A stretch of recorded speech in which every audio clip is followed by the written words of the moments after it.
William, whenever you look, anybody... No hands were cut off. It never happened. Entitled to go to the Taj and think about the workmen who died in its construction. You are also entitled to think that this is not a palace. No, here's the question. It's a tomb. No, if and it's a tomb to a tyrant. May I ask you a tomb to a tyrant and his wife and his vanity.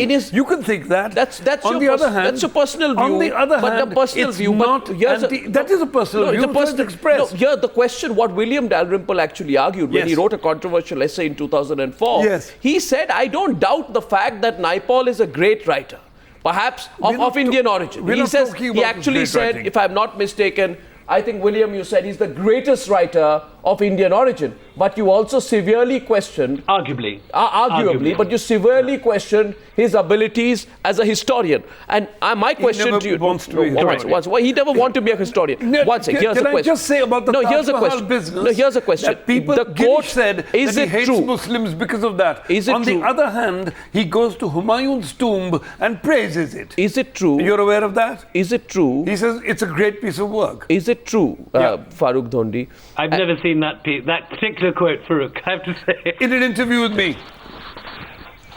In a quote. There is a quote attributed to Naipaul about Babri Masjid. In his written work, which is what we're discussing, there's a considerable body of material which consistently perceives Indian Islam as an entirely negative force in Indian history. And I would say that's just half the story. The conquest of India by raiders, marauders, warlords and kings without kingdoms. Farooq, the Taj Mahal is built in 1640. That's 500 years after the conquest. Farooq Dhondi.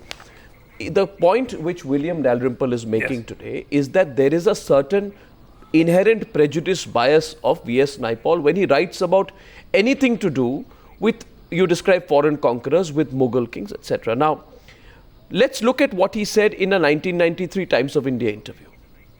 In that he says, talking about Romila Thapar's history, he says Romila Thapar's book on Indian history is a Marxist attitude to history, which in substance says there is a higher truth behind the invasions, feudalism and all that. Yes. The correct truth is the way the invaders looked at their actions. They were conquering, they were subjugating.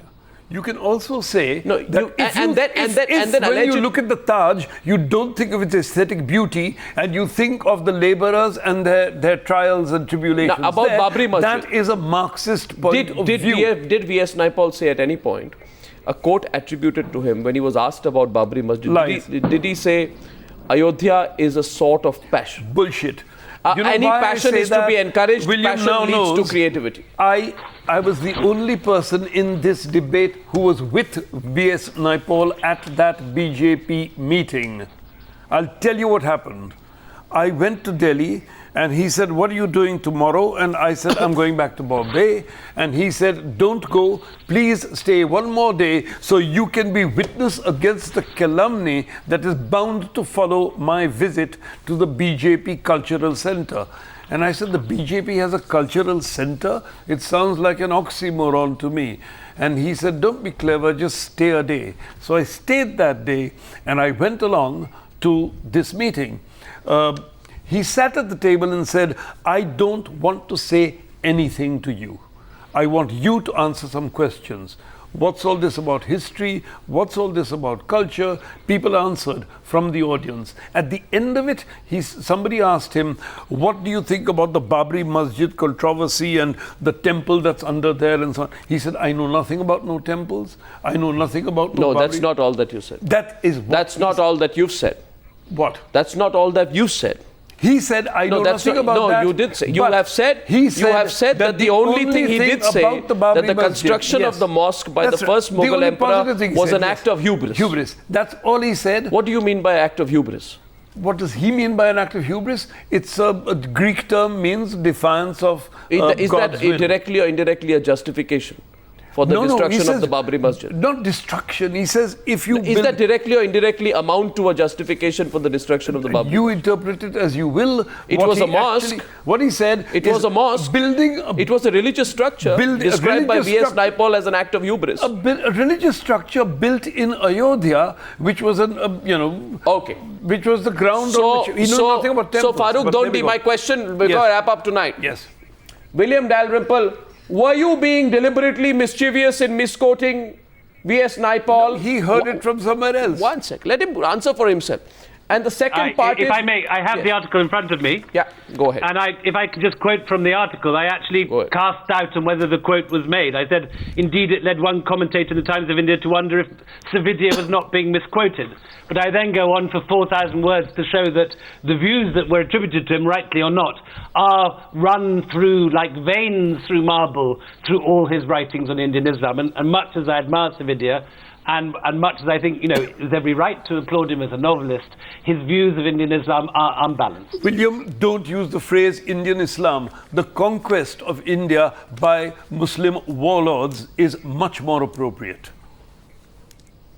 But then we have 500 years following that, Farouk, of intermixture, and the whole culture of northern India comes from the mixture of these two, the mingling of these two oceans. In other words, if a person wants to say, when he translated the Upanishads. If I want to say that Henry VIII destroyed Catholicism for his own reasons and burnt down the monasteries and looted the Catholic priests and killed them, do I have to go on to say that Newton was born and Darwin was born of Protestantism?